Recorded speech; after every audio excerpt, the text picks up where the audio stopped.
For unanimous consent that members have 5 legislative days to revise and extend their remarks and submit extraneous material on the subject of this special order. Without objection. So ordered. Thank you, Mr. Speaker. America, these are troubling times. The very fabric of our society is being pulled apart. Violent protests are spreading across college campuses in our own nation. Crime marches unchecked in our cities, and the numbers of fentanyl overdoses rise unabated. And now this, the tragic deaths of 2 of Central New York's finest, their lives taken in the line of duty as they stood in the gap between civil society and chaos. That night, what was another routine traffic stop turned into an unspeakable tragedy. Today, 2 more families endure indescribable pain. Only a few weeks ago, I was right here with my colleagues in this very place to speak in honor of another New York police officer who was killed in the line of duty.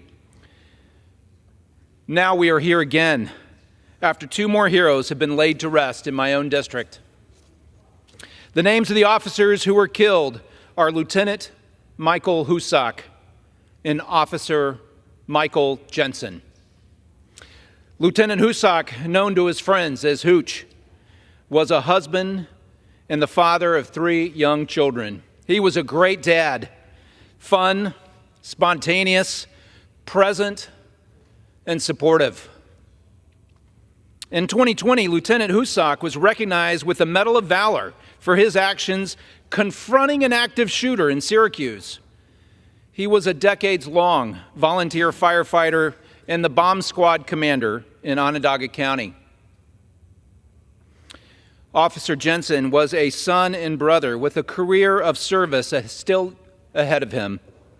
Friends and family remember his dedication and his optimism. His mother, Michelle, called him her handsome son. Syracuse Police Chief Joseph Cecil observed, "You could tell he took his responsibility seriously. That is, of course, in between hockey matches." Officer Jensen joined the Syracuse Police Department in early 2022. He served honorably in the Patrol Division on the 3rd Platoon, day in and day out. Last December, he was recognized as Officer of the Month. But just 2 weeks ago, thousands upon thousands attended their funerals to weep together, to support one another, and to honor their service and sacrifice. All decent Americans mourn with the families of these fallen officers. A functioning civil society gives its law enforcement officers the support and tools they need to carry out their work, protecting innocent people and restraining those who do harm to others. I am proud to say that I am pro-police and anti-criminal. When our society loses sight of these basic truths, our worst days follow. To any law enforcement officers watching today, let me say this to you. Don't lose hope. Keep the faith. You hold the fabric of our society together against criminality and chaos. You alone stand between innocent people and those who would seek to victimize them. We need you. We need you. Your vigilance, your tireless service is deeply appreciated, and we weep with you today, and we stand with you every day. This Congress, we have passed numerous bills to support law enforcement. Many, however, inexplicably languish in the Senate, where support for law enforcement has waned. We will not stop until our elected officials are doing everything in their capacity to empower you, our law enforcement professionals, and to support your critical work to protect all Americans. It is my sacred and solemn privilege to welcome and acknowledge Michael Husak's widow, Caitlin. Kate and their 3 beautiful children are with us in the gallery this evening. Would you mind standing for just a moment?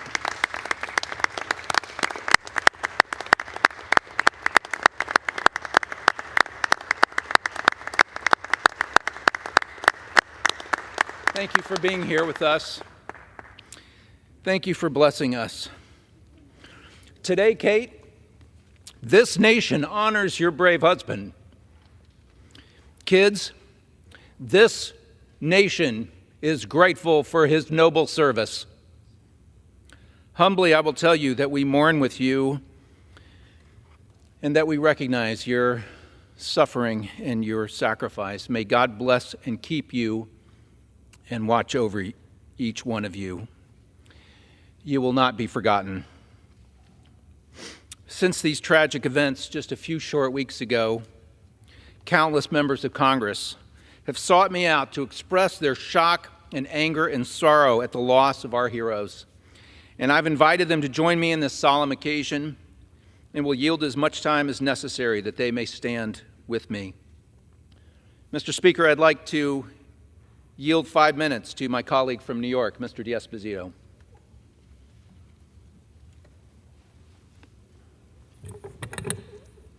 Well, thank you, Mr. Williams. May I put this on the other side? Do whatever you want.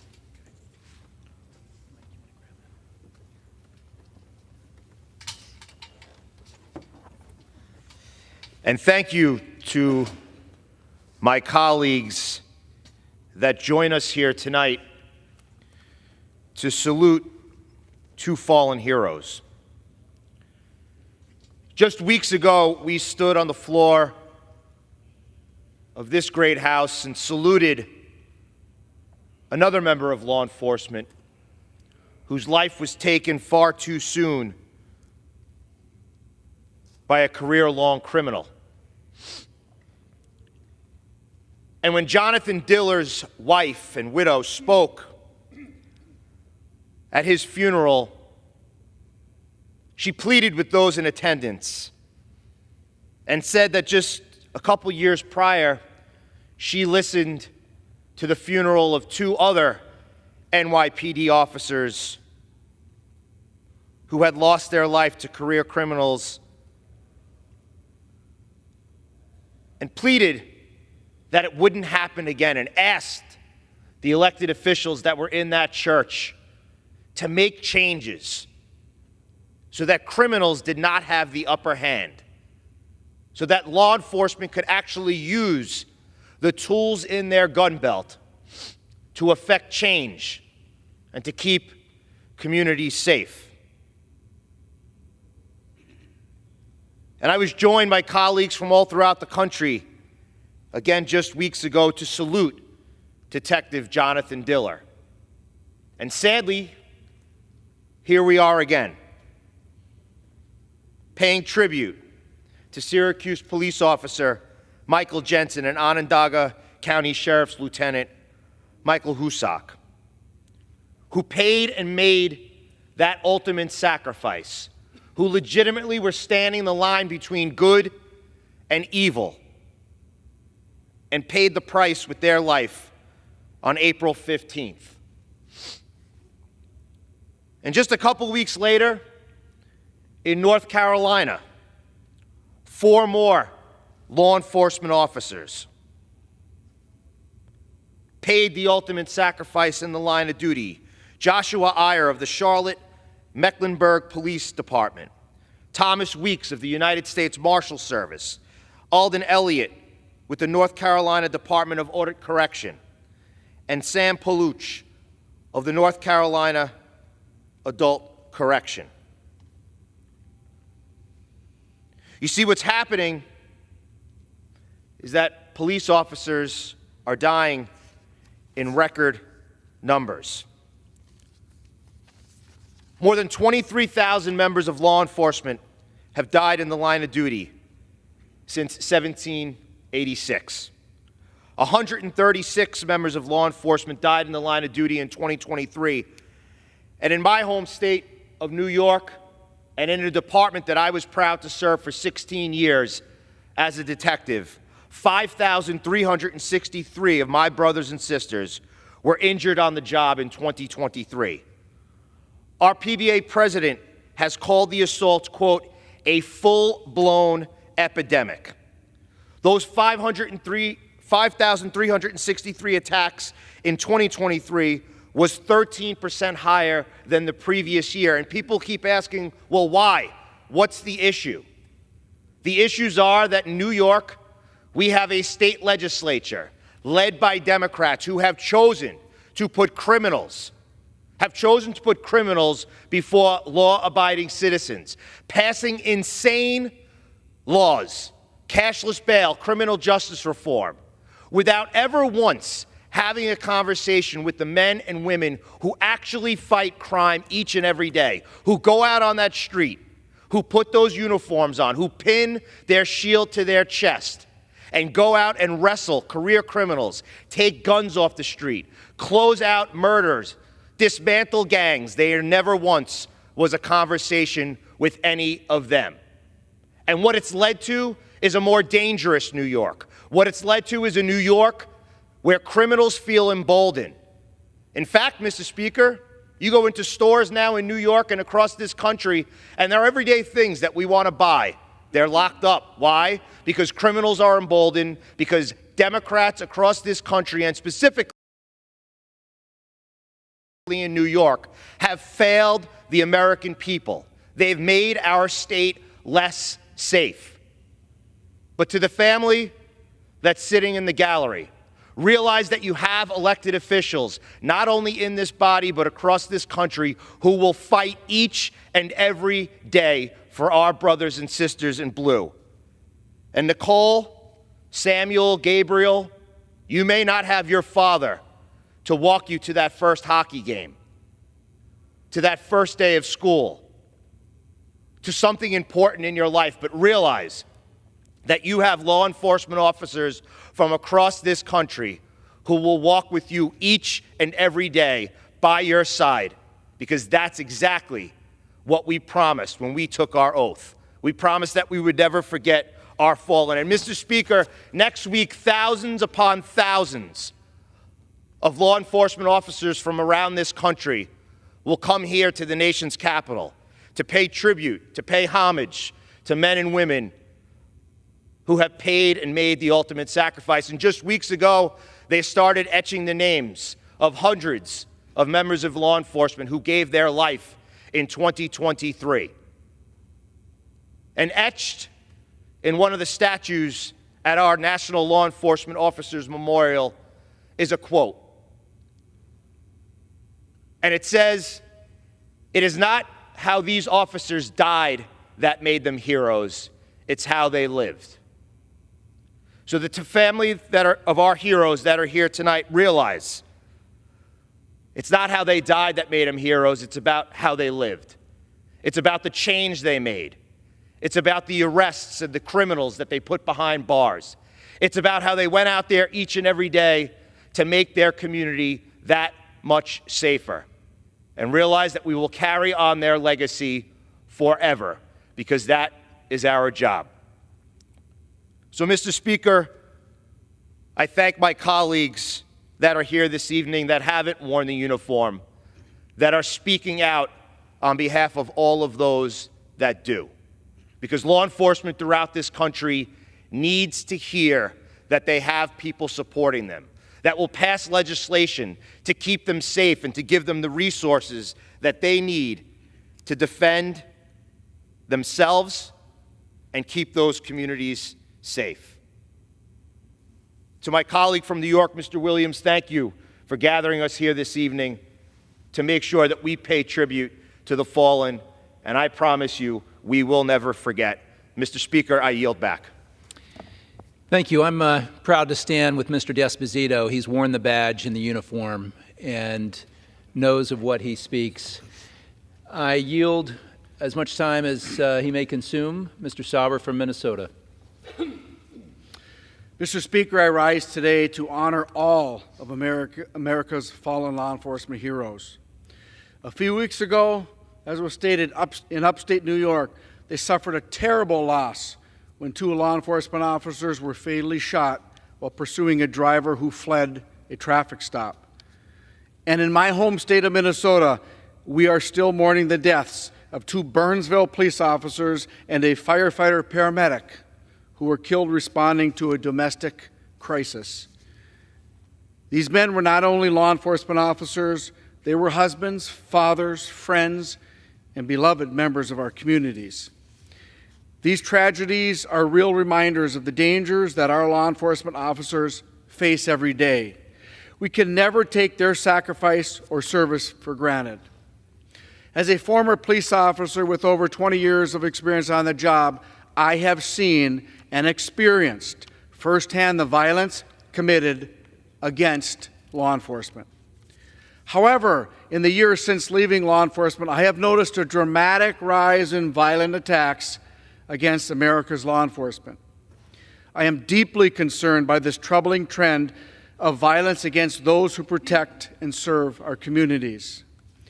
A recent story published in the Minneapolis Star and Tribune reported that assaults against police in Minnesota are up 160% from 10 years ago. While some are asking why this is the case, to me the answer is obvious. The reckless defund the police movement and other anti-police rhetoric pushed by those on the far left has emboldened criminals, worsening the danger law enforcement face when they put on that uniform. This is unacceptable. Mr. Speaker, I believe that one of the best ways we can honor the law enforcement officers who made the ultimate sacrifice is by defending the heroes who are still doing this dangerous and much-needed job. As extreme politicians in governor mansions, district attorneys' offices, state legislatures, and even here in Congress enact policies that make law enforcement less safe, it is up to the rest of us to utterly reject these ugly attacks on the American law enforcement officer. As we honor those law enforcement officers who have given their lives in service to others, let's also recommit to standing in defense of their brothers and sisters in uniform, now and forever. Mr. Speaker, I yield back. Thank you, Mr. Salver. Thank you for your experience. I now recognize as much time as she may consume my colleague from New York, Ms. Tenney.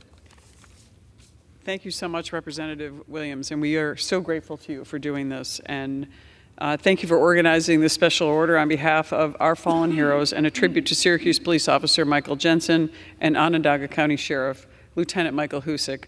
I, too, like my colleagues before have mentioned, I just want to thank my colleagues who are here who also answered the call to serve in this very dangerous job that and deserves our respect and our renewed support of them. As we gather here today, just a few weeks since April 14th, the fateful day that these valiant men paid the ultimate sacrifice, and our community continues to mourn their lives and honor their unwavering dedication, selfless service, and their legacies. Lieutenant Michael Husick of Clay, New York, exemplified courage and commitment throughout his 2 decades of service with the Onondaga County Sheriff's Office. A testament to his unwavering bravery, his actions earned him the esteemed Medal of Valor in 2020. As we remember him today, let us not only reflect on his achievements as a police officer, but also on the legacy of the love and devotion to his family he leaves behind, survived by his beloved wife and 3 children. Since Officer Michael Jensen joined the Syracuse Police Department just a few years ago on February 26, 2022, he had made an unforgettable impact on the force and our community. His dedication to duty and exemplary service earned him the distinguished title of Officer of the Month just recently in December of 2023. While his time among us was tragically cut short, his memory will be forever in the hearts of his family, friends, and fellow officers, and everyone in his hometown of Rome, New York, in my former district now represented by Mr. Williams, but a very important part of upstate New York. As we honor their memory, let us also reaffirm our unwavering support for the brave men and women who continue to safeguard our communities each and every day, especially those of the Syracuse Police Department and the Onondaga County Sheriff's Office who continue to defend our community in the wake of such a tragedy. May the memory of these courageous men inspire us all to strive for a future where our men and women in uniform are not taken for granted, where their sacrifices are honored and their dedication to protecting and serving our communities is met with unwavering respect and the support they deserve. I yield back. Thank you. Thank you, Ms. Tenney. I'm so honored to be joined by my New York colleagues and would welcome one more, Mr. Molinaro from New York. You are recognized for as much time as you may consume. Thank you, Mr. Speaker, and I thank my colleague, Congressman Williams, for reminding us of the unyielding sacrifice and tragic loss that far too many in law enforcement and their families face far too often in this country. And now to the families of Michael Husak and Michael Jensen, again, to honor the memory of their loved one. Two heroic men in upstate New York who gave their lives in service to a community is not only commendable, it is sadly becoming all too necessary. Yet again, we rise on another night to recognize and to memorialize the lives of two American heroes. In this case, two officers in upstate New York who gave the ultimate sacrifice on behalf of their community. Yet again, another city and county mourn the loss of one of its finest, two of its finest. And yet again, another two police officer families suffer unspeakable loss. These two men, Michael Husak and Michael Jensen, committed a lifetime of service to Onondaga County and the city of Syracuse in New York. They were routinely carrying out their obligations to a community when, yet again, the same headlines we have seen consistently over and over again throughout New York and throughout this country fell victim to an assailant who began shooting at them, killing them both. And the loss of these brave young officers is a tragedy that family, and sadly too many families across New York and across America who see their loved one patrolling the streets, keeping us safe, lives ending too soon, that they will never forget. And it is still a tragedy that should never have occurred. I've spent the last 30 years in service in upstate New York, when the state legislature, led by a single party, and the governor embraced criminal justice reforms. They ignored the very fact that they were making our communities less safe. They ignored that countless members of law enforcement, district attorneys, and those of us who engaged in the criminal justice system for so long said cashless bail would result in a more dangerous community. Cashless bail would result in more victims being created. Cashless bail would end the lives of law enforcement because it would tie the hands of police officers. They ignored us. And yet, Democrats in Albany and the single-party rule in New York continues to pass reckless policies, just like cashless bail, the HALT Act, Clean Slate Act, and countless other policies that are making it more and more difficult for law enforcement to do their job. And because of it, we have seen not only a rise in crime in our communities, but we have seen an increase in violence committed against police officers and the death of law enforcement officials all too often.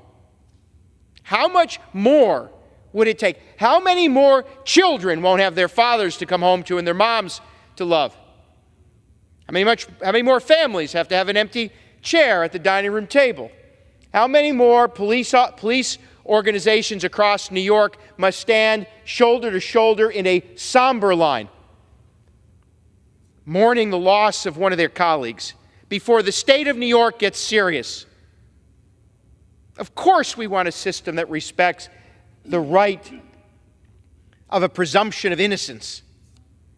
But we need a system of laws that provide the resources, support, and tools necessary for law enforcement to protect us, and so that they may protect themselves as their jobs only get more and more dangerous.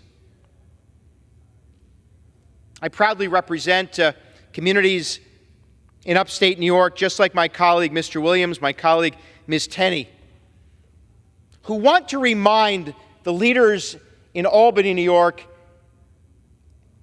and in Washington, the violence that we've seen and the loss of lives that we experience isn't only occurring in big cities, but it's sadly occurring in communities big and small like those we represent.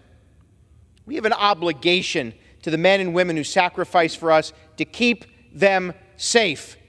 And now we have the families of Michael Husak and Michael Jensen that we owe reforms that make the jobs of the men and women they left behind even safer. And so I again commend my colleague, Mr. Williams, for reminding us of the loss of these two men, the sacrifice they made, and that we are indebted to their families that now live on with great loss. And I hope that their loss is not in vain, and that the message that we get not only from tonight, but from these tragedies that occur over and over again, is that those who are entrusted in states like New York to make laws to keep us safe finally get serious about it. And with that, Mr. Speaker, to those men and women who serve in law enforcement across America and across New York, may you truly, genuinely come home to a community that supports you and families that love you. And I yield back. Thank you, Mr. Molinaro. I'm again honored to be joined by another veteran of law enforcement, Mr. Rutherford of Florida, to whom I yield as much time as he may consume. Thank you. I thank the gentleman from New York, and I really appreciate you hosting this special hour so that we can recognize the sacrifice of these two men. As a law enforcement officer, my fundamental duty is to serve mankind, to safeguard lives and property, to protect the innocent against deception, the weak against oppression or intimidation, and the peaceful against violence and disorder, and to respect the constitutional rights of all men, the liberty, equality, and justice. Mr. Speaker, that is the code of ethics for every law enforcement officer across this great country. That is the code and the oath that binds us all together as law enforcement officers. So as a former sheriff, I rise today with a truly heavy heart to honor the life of Lieutenant Michael Husak, of Michael Jensen.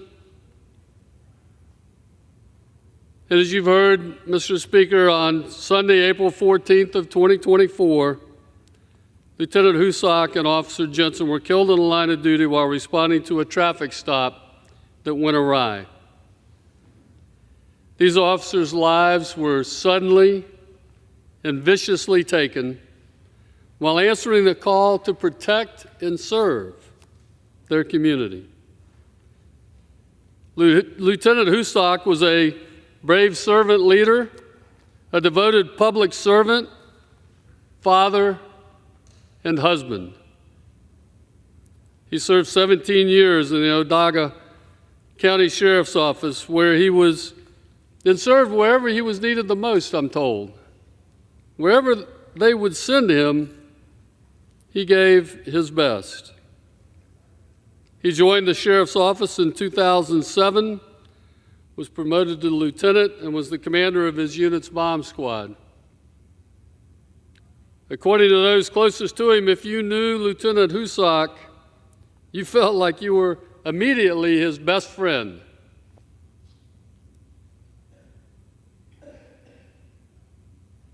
He is survived by his wife, Caitlin, and their 3 children. And I cannot tell you how heartbroken we are for you. Officer Michael Jensen was a lifelong athlete who was also an accountant before joining the Syracuse Police Department. He graduated college with 2 business degrees and answered the call to serve his community less than 3 years ago. But just this past December, Officer Jensen was named Officer of the Month. That's the kind of officer he was. He's remembered for his infectious smile, his personal interactions with the residents throughout the Syracuse community. And my thoughts and prayers are with both officers' families and friends, the Onondaga County Sheriff's Office, the Syracuse Police Department, and the greater Syracuse community as they mourn this great loss. Ralph Waldo Emerson once said, "The purpose in life is not to be happy. It's to be useful. It's to be honorable. It's to be compassionate. To have it make some difference that you lived and lived well."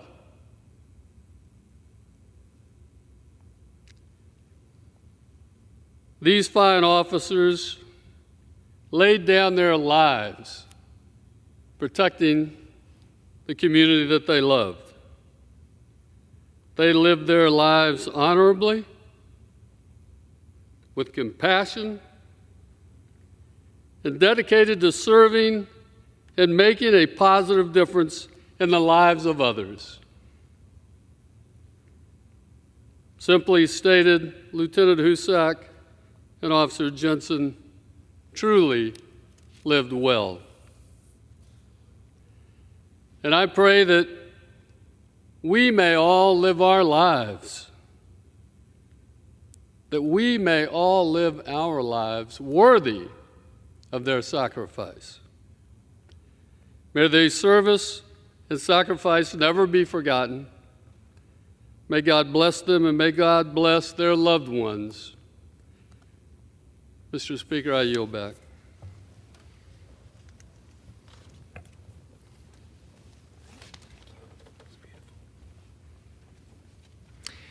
I'm proud to welcome another veteran of law enforcement, my colleague from Mississippi, Mr. Zell. Thank you, Mr. Williams. And Mr. Speaker, this April, 2 families received that call that no law enforcement leader ever wants to make. Onondaga County Sheriff's Lieutenant Michael Husak and Syracuse Police Officer Michael Jensen were shot and killed in the line of duty.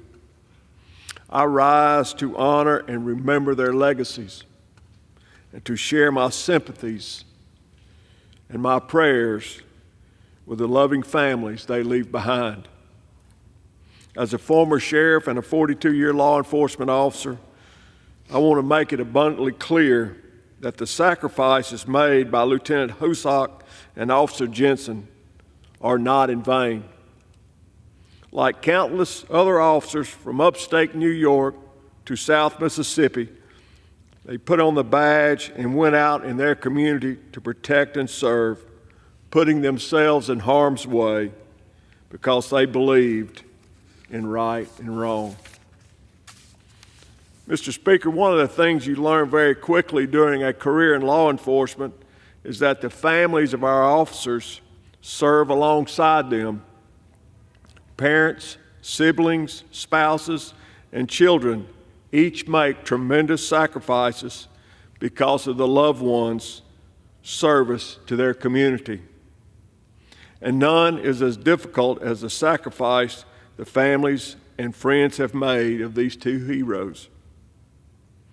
My heart breaks for you, and the Onondaga County Sheriff's Office, the Syracuse Police Department, and everyone who had the pleasure of knowing Lieutenant Husak and Officer Jensen.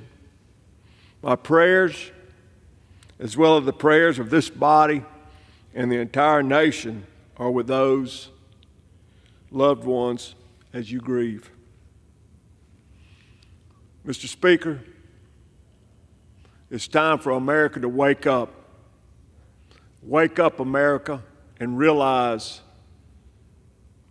what's going on in this country. Our law enforcement officers are dying.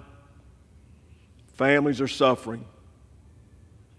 But know that we are here with you and will always be as we pray. God bless you and give you comfort.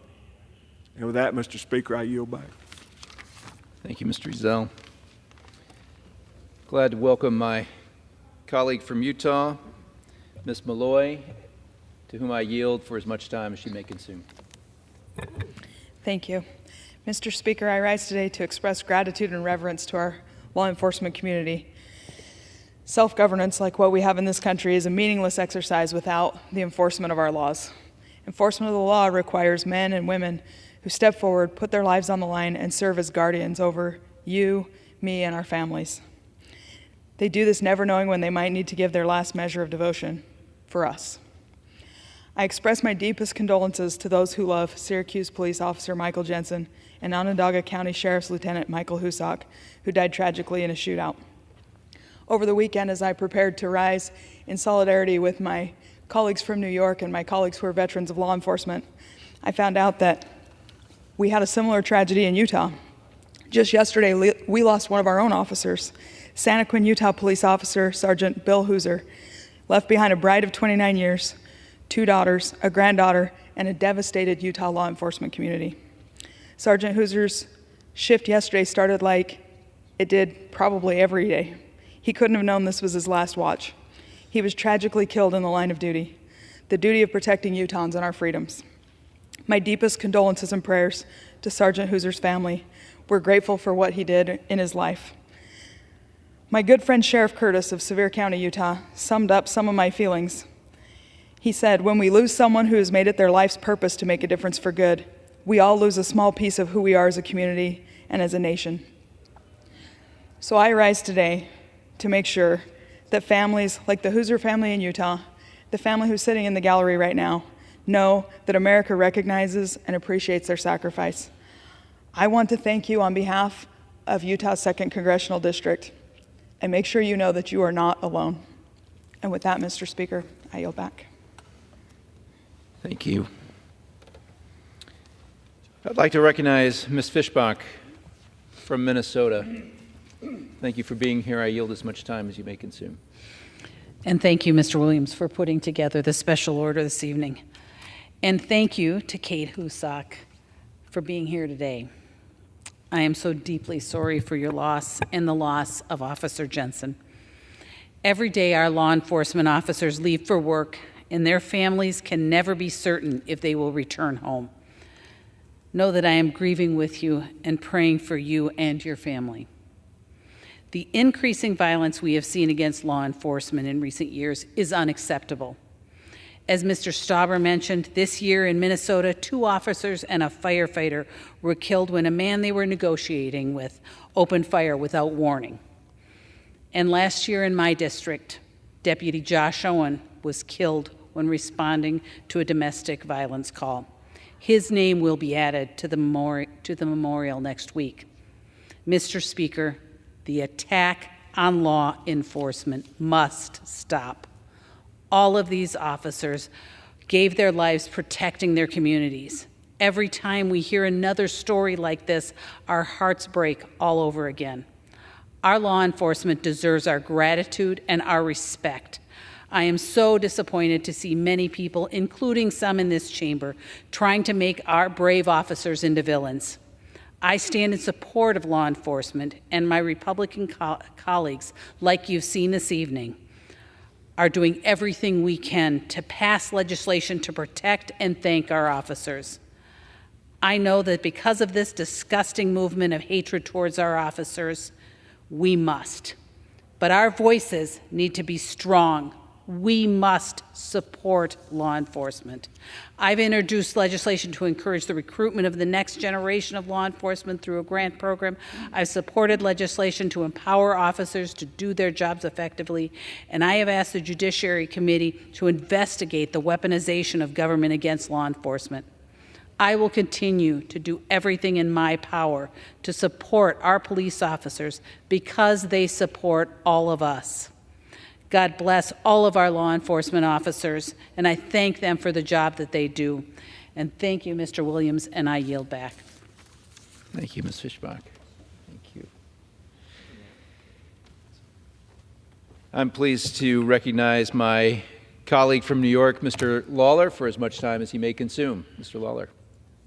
Thank you to my colleague, Mr. Williams, for bringing us here today to recognize Lieutenant Michael Husak and Officer Michael Jensen, two heroes who gave of themselves in service to our community.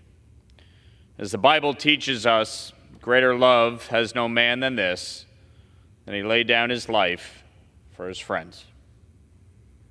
Lieutenant Husak and Officer Jensen laid down their life in defense of our community to ensure the safety and the well-being of our residents. They answered the call of duty and went above and beyond and made the ultimate sacrifice. And it wasn't just a sacrifice they alone made. It was a sacrifice that their families made. To Kate, Nicole, Samuel, and Gabriel, there are no words that will make this better. There are no words that will make this okay. We grieve with you. Our heart breaks for you. And we will be here to support you. This morning, I spent time at the Brinks Robbery Memorial for slain Nyack Police Sergeant Edward O'Grady, Police Officer Waverly Brown, and Brinks Guard Peter Page. Nearly 43 years ago, they were killed in the 1981 Brinks robbery. 9 children were left fatherless. Every year, we gather on October 20th to remember those 2 officers and security guard who died in that horrific robbery.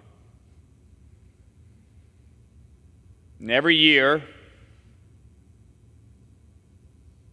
one by one, their killers were released.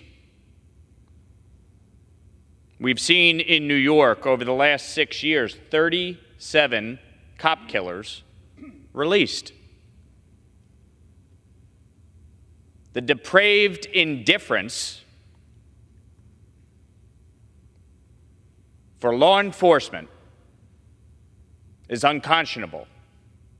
Because the reality is, if we don't respect law enforcement, if we don't respect the rule of law, there is no society. The reason we have seen a rapid increase in crime in New York is precisely because there is no respect for the rule of law, and people do not believe there are consequences for actions. Cashless bail will go down as the single stupidest policy that has ever been signed into law anywhere. Since that law took effect, over 40% of those that have been arrested for a felony offense and then released under cashless bail have been rearrested for committing another offense. You look at cashless bail, you look at Raise the Age, the HALT Act, Clean Slate, and the continued parole for unrepentant cop killers. And as a result, we have a lawless society. Last year, $4 billion in retail theft. Why? Because quality of life crimes aren't prosecuted anymore in New York. We let people walk right out the store with whatever they want.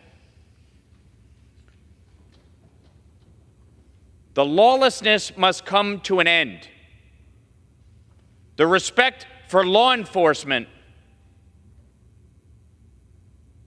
putting victims above criminals, is essential. And without it, we will continue to be in this place where cops are murdered and taken away from their families. That's why, as a member of the state legislature, I introduced a bill that would ensure life without the possibility of parole, pardon, or clemency for killing a law enforcement officer. If we cannot respect our law enforcement officers, if we cannot stand up for them and ensure their safety as they stand up for all of us and ensure ours,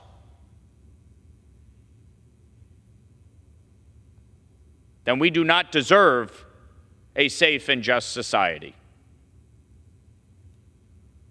So to the family of Lieutenant Husak and Officer Jensen, we will continue to fight for justice for you.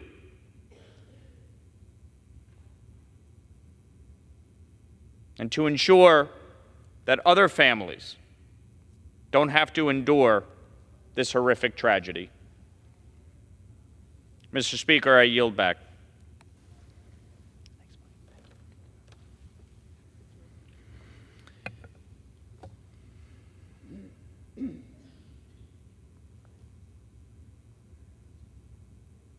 To the Husak family and to the Jensen family, I promised that those two would be honored by our nation, that they would be honored in this esteemed place.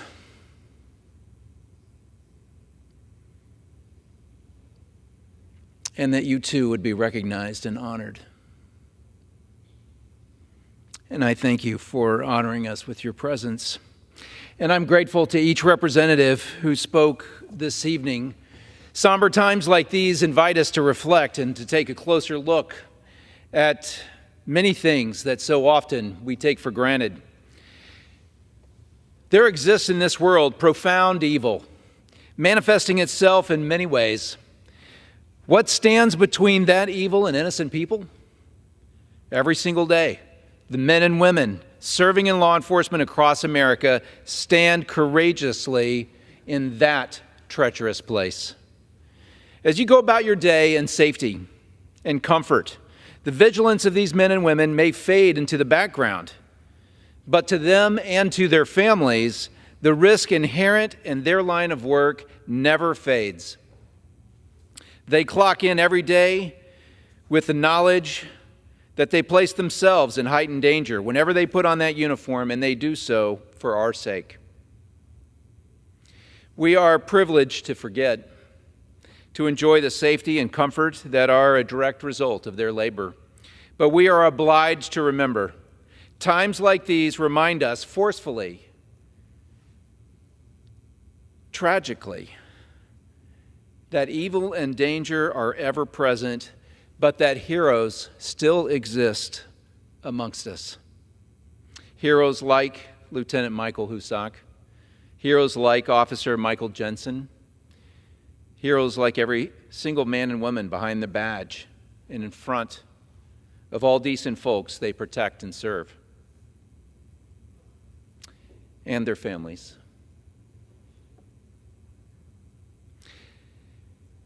I thank you for joining us today. Thank you. And to America, I would say, if you know any folks that serve in law enforcement, right now is a good time to thank them. Our police officers, firefighters, EMS, and their families dedicate their lives so that we may be safe. Recognizing the commitment and sacrifice they voluntarily make is something we all can and we should do. Words may only accomplish so much, but they do mean something. Convey it to those around you as you see them, that you recognize their sacrifice and that they are not alone and not forgotten. I'll start by thanking Caitlin Husak and her children, Nikki, Gabe, Sam, who I've thoroughly enjoyed getting to know today. And thank you for joining us once again. And I humbly speak that for everyone here and for everyone watching, that you are not alone. Mr. Speaker, I've concluded the special orders. I have no further speakers, and I yield back. Thank you very much. Under the Speaker's announcement.